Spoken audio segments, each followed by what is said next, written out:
কারণ বাংলাদেশে পাকিস্তানের চেয়ে আহলুল হাদিসদের সংখ্যা অনেক বেশি, অনেক বেশি। কিন্তু আহলুল হাদিসরা বাংলাদেশে ঐক্যবদ্ধ।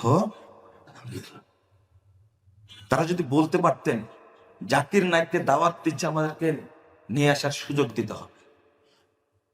কেমন পাওয়ারফুল ইসলামী দল যতগুলো আছে বাংলাদেশে, কোন প্রধানমন্ত্রী রাষ্ট্রপতির কোন সাহস আছে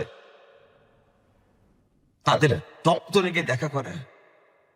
কিন্তু পাকিস্তানের প্রধানমন্ত্রী রাষ্ট্রপতি সরাসরি জমিয়ত আহলে হাদিসের অফিসে গিয়ে তার সভাপতির সাথে সাক্ষাৎ করে, তার গুরুত্বটা বুঝে।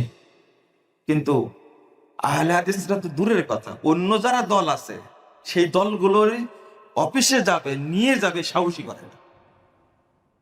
শক্তিটা, ঐক্যের শক্তিটা আসলে এইরকমই, এইরকমই। বাধ্য যাবে না মানে অবস্থা কিছু এরকম। ঠিক আছে, এই দেওবন্দের বেরলবি যে মারামারি ভিতরে, এই রিপোর্ট কিন্তু প্রশাসন রিপোর্ট তো ভালো, না হলে অনুমতি দিবে কেন? বুঝেন না কথা? স্বরাষ্ট্র মন্ত্রণালয় অনুমতি দিয়েছে, কিন্তু আবার বাতিল করলো কেন? ওই যে নিচে কি ফোড়া উঠেছে, আস্তে আস্তে ব্যথা শুরু হয়েছে।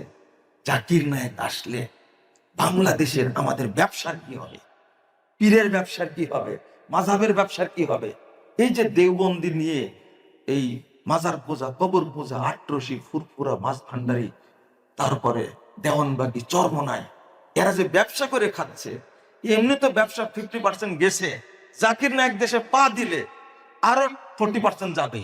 10% দিয়ে আমরা সালাফিদের সাথে ব্যবসা করতে, ওই নিউজটা ভিতর চলে গেছে। আমরা এই নিউজও জানি, খুব ভালো করে জানি যে হলি আট্রাজানের সাথে এই ধর্ম ব্যবসায়ী, এই পাগড়ি আলার, টুপি আলারা যে জড়িত ছিল, এটাও আমরা রিপোর্ট জানি। পিস টিভি কিন্তু আওয়ামী লীগ, বিএনপি বন্ধ করেনি, বন্ধ করেছে আমাদের মতো পাগড়ি আলা, টুপি আলা শয়তান হলো। এটা আগে থেকে বুঝেছিলাম। 10 সালে আসতে দেয়নি কেন? একজন মন্ত্রীর সাথে কথা বলেছিলাম, বলছে হ্যাঁ নিয়ে আসেন, এটা তো আমাদের দেশের জন্য খুব ভালো, চিন্তা করেন। কিন্তু যখনই এই পাগড়িওয়ালারা বলছে বিদ্রোহ করবো, বিরোধিতা করব, জাকির নায়েককে বর্তমান সময়ে যদি নিয়ে আসা না যায়, ভবিষ্যৎ আর পারা যাবে মনে করছেন? সম্ভব?